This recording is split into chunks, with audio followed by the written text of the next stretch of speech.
Bismillahirrahmanirrahim. Halo, bertemu lagi dengan Yunita. Jadi pada video kali ini Ibu akan membahas tentang gaya Lorentz ya. Nah, setelah kemarin di video sebelumnya kalian sudah mempelajari tentang cara kita menentukan medan magnet baik dengan hukum Biot-Savart maupun dengan hukum Ampere. Sekarang misalkan gitu ya, misalkan kalau sebelumnya kan kalian menentukan medan magnet di sekitar kawat listrik ya, kawat yang berarus listrik. Nah, sekarang kalau misalkan kawat yang berarus listriknya tersebut ditempatkan ya di dalam suatu medan magnet, misalnya ceritanya ada medan magnet nih ya, yang dihasilkannya sama apa namanya, magnet batang misalnya. Ini ada utara selatan. Nah, terus kalian tempatkan kawatnya ini di tengah-tengahnya. Maka apa yang terjadi dengan kawat yang berarus listrik tersebut gitu ya? Kalau misalnya ini kawatnya, maka apa yang terjadi? Nah, kalian bisa menganalisa bahwa kawat ini akan mengalami yang namanya gaya Lorentz ya, yang mengalami gaya Lorentz.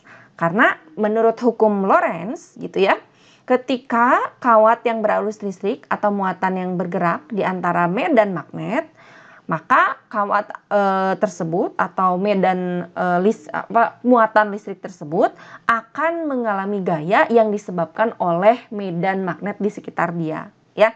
Nah, seperti apa gayanya?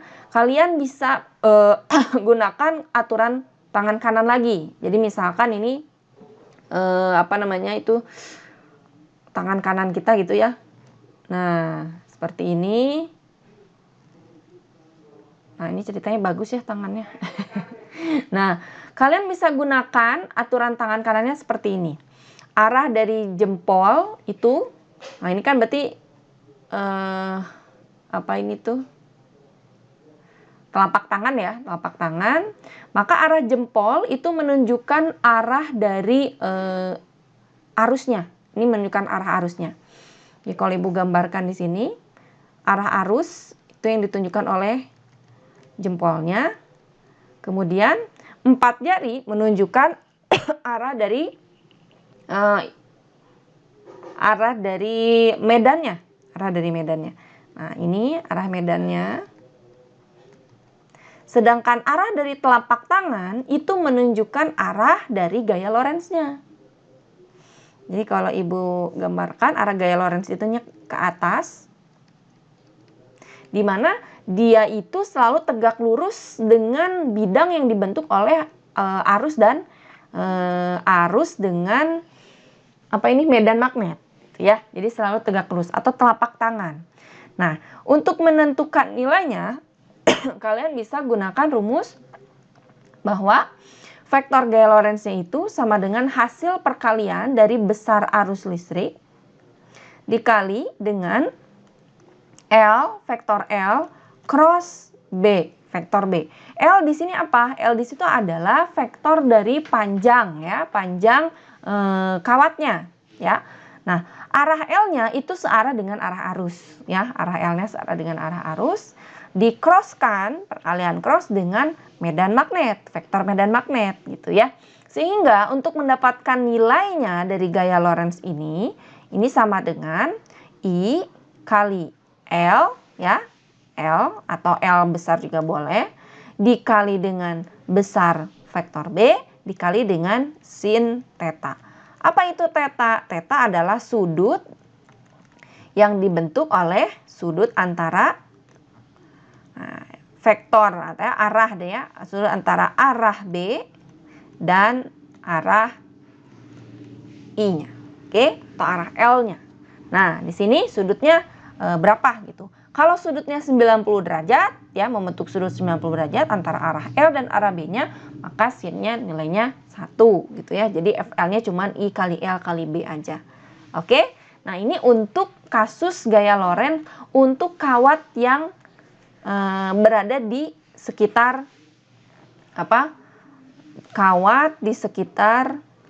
kawat berarus di medan magnet, di antara daerah yang ada medan magnetnya ya.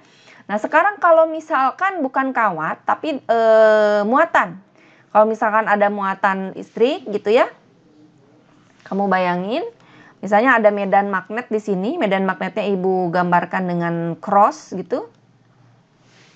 Ini arah medan magnetnya ya. Nah, cross berarti tandanya apa dia? Medannya masuk ke bidang ya, masuk bidang gambar. Nah, sekarang kalau ada medannya masuk, ini ya arah medan magnetnya. Nah, kemudian ada muatan listrik. Misalkan ini muatan listriknya itu muatan positif. Nah, kalau misalnya ada muatan positif, Ibu gambarkan dengan warna hijau misalnya ya. Ada muatan positif gitu ya. Dia bergerak dan punya kecepatan V di sini ya. Punya kecepatan V. Arahnya ke kanan. Maka nanti dia akan mendapatkan gaya Lorentz. Nah, gaya Lorentz-nya ya, gaya Lorentz untuk muatan ini Ibu tulis di sini, gaya Lorentz untuk muatan positif yang bergerak dengan kecepatan V gitu ya.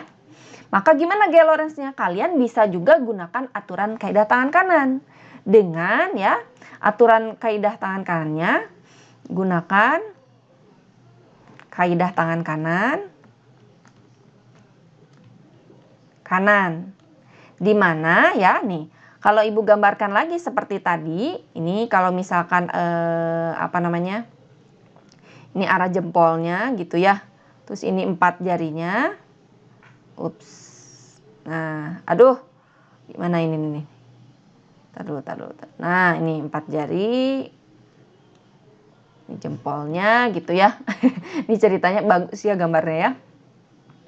Nah, ini misalnya arah dari kecepatannya ini searah jempol, ini V-nya. Terus untuk arah medannya ini arah telapak 4 jari. Nah, ini arah dari gaya Lorentz-nya. Nah, arah gaya Lorentz-nya itu ke atas. Ini khusus untuk muatan positif. Tapi kalau muatannya negatif, dia arahnya itu arah punggung tangan kanan. Jadi kalau muatannya negatif, kalian gambarkannya yang ke bawah gitu. Nah, yang ini ya. RFL untuk jenis muatan negatif. Nah, kalau yang telapak tangan itu menunjukkan arah kalau misalkan muatan yang bergeraknya itu adalah muatan positif. Kalau yang muatan yang bergeraknya itu jenisnya muatan negatif, maka arah gaya Lorentz-nya itu yang punggung tangannya gitu ya. Nah, jadi kalau Ibu gambarkan di sini, ini menunjukkan jempol. Kamu bayangin ya, ini jempol arah V-nya. Untuk medannya ini masuk 4 jari, maka ini kalau muatan positif, dia akan mendapatkan gaya Lorentz yang nilainya, yang arahnya ke atas gitu ya. Oh, yang merah aja biar sama kayak ini ya. Karena dia muatan positif, maka gaya Lorentz-nya ke atas gitu. Nah, sekarang kalau misalkan dia muatannya negatif. Kalau dia muatan negatif, dia bergeraknya ke kanan ya. Maka gaya Lorentz-nya kan punggung tangan ya, punggung tangan kanan kita. Dia arahnya kemana? Ya, ke arahnya ke bawah gitu. Nah, ini untuk muatan negatif. Oke, bisa dipahami ya untuk arahnya ya. Nah, sekarang untuk nilainya gimana Bu? Untuk nilainya, kalau ini kan ILB, arus kali panjang kali besar medan magnetnya, terus kali sin theta, sudut antara arah B dan I. Nah, sekarang kalau misalkan untuk muatan, kalian bisa gunakan ini. Karena kalian tahu bahwa arus itu, arus kali L cross B kan ini kan ya. Karena arus itu sama dengan muatan persatuan panjang, jadi ini bisa kalian ubah Q per T gitu ya. Ini L cross B, maka L per T-nya kita pindahkan ke L. Jadi ini Q kali L per T, ini cross B. Sehingga L per T itu sama dengan kecepatan kan ya. Panjang lintasan dibagi dengan waktu. Nah, itu kan kecepatan. Jadi ini Q kali V cross B. Atau bisa ditulis juga Q V B sin theta ya. Ini untuk gaya Lorentz-nya, besar gaya Lorentz untuk muatan yang bergerak di antara medan magnet ya. Ini gaya Lorentz untuk muatan yang bergerak di antara medan magnet. Oke, dengan theta adalah apa? Theta adalah sudut antara arah V dan B. Oke? Nah, seperti itu. Nah, sampai sini ini sudah ada dua ya, gaya Lorentz untuk kawat berarus di medan magnet.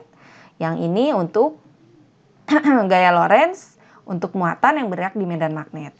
Oke? Nah, selanjutnya Ibu mau membahas tentang kalau misalkan gini, gaya di antara dua kawat listrik yang berarus listrik ya dan sejajar ya. Kalau misalnya gini ya, kita akan bahas gaya antar dua kawat berarus yang sejajar. Nah, seperti apa? Kalau Ibu gambarkan ya, Ibu gambarkan misalkan ini ada kawat pertama. Nah, kawat ke-1 ini ceritanya lurus ya. Kawat ke-1 dia arusnya adalah misalnya I1 gitu ya. Nah, kemudian ini ada kawat kedua. Nah, ini ada kawat kedua, misalkan ini I2. Nah, dia terus searah ini ya, searah. Arahnya dia dua-duanya ke atas gitu ya. Nah, jarak antara kedua kawatnya, Ibu misalkan ini jarak dari sini ke sini adalah A gitu ya. Nah, sekarang berapakah gaya yang terjadi di antara dua buah kawat tersebut?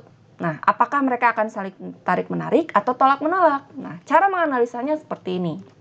Jadi kamu bayangin, kalau misalkan ada arus ya, ada kawat yang berarus listrik, maka dia akan menimbulkan medan magnet di sekitarnya. Oke? Berdasarkan kaidah tangan kanan, kalau misalnya Ibu gambarkan di sini, maka arah ini kan jempol ya, maka dia akan membentuk suatu lingkaran misalnya di sini ya. Lingkaran seperti ini. Oke. Nah, lingkaran ini menunjukkan ya medan listrik yang melingkari atau berada di sekitar kawat I1 ini ya. Jadi I1 akan menghasilkan medan. Misalkan kita gambarkan B1. Ya. Kalau Ibu gambarkan berarti ini bagian depan ini tebal. Nah, ya. Nah, ini B1-nya nih, B1. Oke. Ini arah B1 medannya. Nah, kalau gitu berarti I2 akan memperoleh medan yang dihasilkan oleh kawat I1 gitu ya. Jadi kawat I2 ini akan memperoleh medan yang dihasilkan oleh kawat I1. Kalau gitu maka pada kawat 2 dia akan mendapatkan nilai gaya Lorentz ya atau gaya ya pada kawat 2 itu sama dengan ya di sini I kali panjang kawat 2. Ini ceritanya panjang kawat 1 dan 2 sama ya. L1 itu sama dengan L2. Misalnya ini L aja kita ambilnya ya. Nah, ini I-nya I siapa ini? I-nya sama dengan I2 gitu ya. I2 kali L kali B1. Kenapa kali B1? Ya karena si I2 ini ya kawat kedua ini mendapatkan gaya dari mendapatkan medan magnet yang dihasilkan oleh kawat 1 gitu ya. Jadi ini I2 kali L kali B1. Berapa Bu nilai B1-nya? Nah, sudah kita tentukan ya menggunakan hukum Biot-Savart dan menggunakan hukum menggunakan hukum Ampere gitu, bahwa medan yang dihasilkan oleh kawat berarus ini nilainya sama dengan I2 kali L dikali mu 0 kali I1 ya, mu 0 kali I1 dibagi 2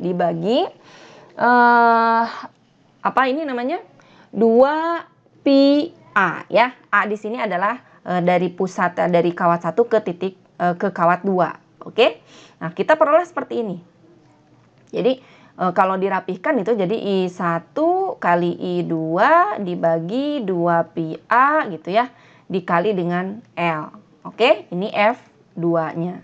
Nah, sekarang kalau F1 gimana? Ya sama. F1 akan mendapatkan akan mendapatkan medan magnet dari kawat 2. Jadi kalau digambarkan di sini, nah ini akan ada medan magnet di sekitarnya I2 gitu ya. Sehingga I1 akan dapat tuh arahnya kemana? Kalau di sini berarti ke kiri gitu ya. Nah, ini yang penuhnya ini kiri. Nah, kayak gini ya. Oh, sebentar, bukan. Kalau ini juga sama sih ke kanan. Sebentar. Nah, dia juga ke kanan. Nah, seperti ini juga ya. Ini B2 ini, B2. Sehingga I1 akan memperoleh medan magnet dari I2 gitu ya. Nah, kalau kita tuliskan, berarti nilai dari gaya yang diperoleh di I1 ya itu sama dengan I1 kali L ya dikali B2 gitu.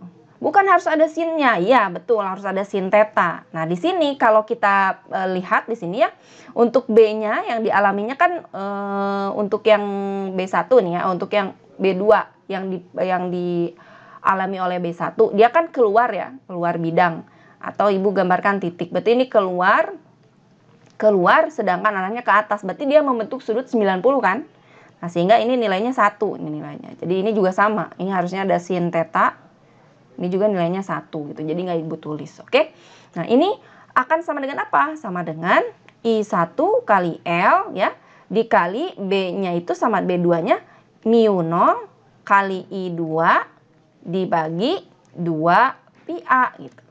Nah, ini sama dengan I1 kali I2 dibagi 2πA dikali L. Nah, ternyata bentuknya mirip ya. Sehingga bisa kita simpulkan. Jadi, kalau misalkan kita ditanya berapa gaya yang dialami oleh kedua kawat ini, ya, maka dia akan menghasilkan gaya yang sama dengan perbandingan gaya persatuan panjangnya itu sama dengan I1 kali I2 dibagi 2πA. Nah, ini ya gaya yang dialami oleh kedua kawat. Kita udah tahu besarnya, gaya persatuan panjangnya ada segini. Nah, sekarang kalau arahnya gimana? Arah gayanya. Kalau kita gambarkan, karena ini ya, karena medannya ini keluar, terus kawatnya itu ke atas, maka arah gaya Lorentz yang dialami oleh I1 itu pasti ke kanan gitu ya. Nah, ini F yang dialami 1 berarti F1 gitu ya. Sedangkan yang ini kamu bayangin, oh ini medannya itu dari B1, ini medannya tuh masuk. Kalau masuk misalnya cross gitu ya, ini B1 nih. Masuk, arah ininya ke atas, arah arusnya ke atas. Oh, berarti dia akan mendapatkan gaya Lorentz untuk F2 untuk kawat 2 ini yang arahnya ke kiri gitu ya. Nah, kalau gitu berarti nanti dia akan tarik menarik. Nah, ini kalau kasusnya ya antara kawatnya ini I1 dan I2-nya arahnya sama-sama ke atas. Nah, sekarang kalau misalnya kawatnya itu berlawanan gitu, gimana? Kalau misalnya berlawanan. Nah, ini misalnya I1 terus yang I2-nya salah. I2-nya ke bawah nih. Bentar ya, kalau misalnya I2-nya ke bawah arahnya, nah sama seperti tadi kan, maka ini I2 akan mendapatkan medan dari I1 ya, mendapatkan medan yang arahnya ke masuk bidang di sini nih ya. Ini B1. Nah, kalau masuk dia ke bawah, maka arah dari gaya Lorentz-nya yang dialami I2 pasti ke kanan gitu ya, F2-nya. Oke. Nah, sekarang I1 mendapat medan dari B1. Kemana arahnya? Dari I2. Nah, I1 akan mendapatkan medan yang pasti arahnya ke masuk juga gitu ya di sini kan. Nah, ini masuk juga, ini B2. Maka kalau gitu, kalau misalnya ini masuk nih ke atas ya, B2B-nya medannya masuk, arusnya ke atas berdasarkan kaidah tangan kanan, maka F1-nya ini akan ke kiri gitu. Nah, berarti kalau gitu, kalau dia sejajar dan arahnya berlawanan arusnya, maka dia akan tolak menolak gitu ya. Jadi tolak menolak. Si menolak gayanya. Tapi kalau misalkan ini dia akan tarik menarik gitu ya. Ini merah nih ya. Maka dia akan tarik menarik untuk kasus yang arah arusnya sama. Kalau yang arusnya berbeda dia akan tolak menolak. Oke?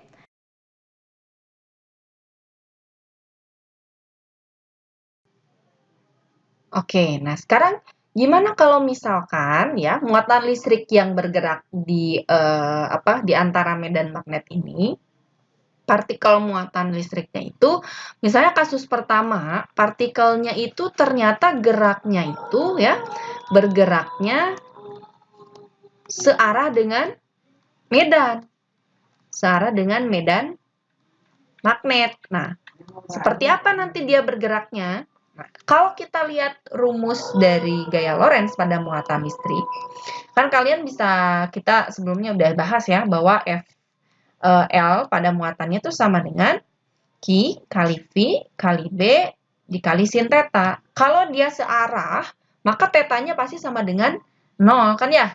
Nah, kalau dia tetanya sama dengan 0, kalau tetanya sama dengan 0, maka nanti nilai FL-nya itu sama dengan 0. Kalau tidak ada gaya Lorentz yang bekerja pada muatan listrik tersebut, ya, karena efek arah dari V dan B-nya itu saling sejajar, gitu, tetanya 0, maka nanti kalian bisa prediksikan bahwa partikelnya bergeraknya itu akan bergerak dengan membentuk garis lurus, gitu ya. Maka lintasan, ya, lintasan gerak partikelnya berbentuk apa? Garis lurus ya. Garis lurus. Ini untuk kasus ketika partikelnya geraknya searah dengan medan magnet. Nah, sekarang kalau misalkan partikelnya itu ya, kalau partikelnya bergeraknya tegak lurus,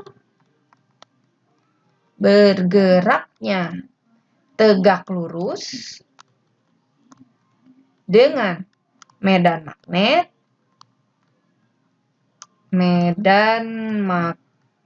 gitu ya. Maka nanti seperti apa dia lintasannya, kalian bisa gambarkan seperti ini. Misalkan ini medannya itu arahnya masuk gitu ya. Medannya masuk seperti ini. Kemudian kecepatannya itu dia bergerak muatan positif nih ceritanya, muatan positifnya itu bergerak ke kanan, misalnya seperti ini, dia bergerak ke kanan, V-nya. Maka dia akan mendapatkan gaya Lorentz yang arahnya ke atas gitu ya. Nah, gaya Lorentz-nya ke atas dia.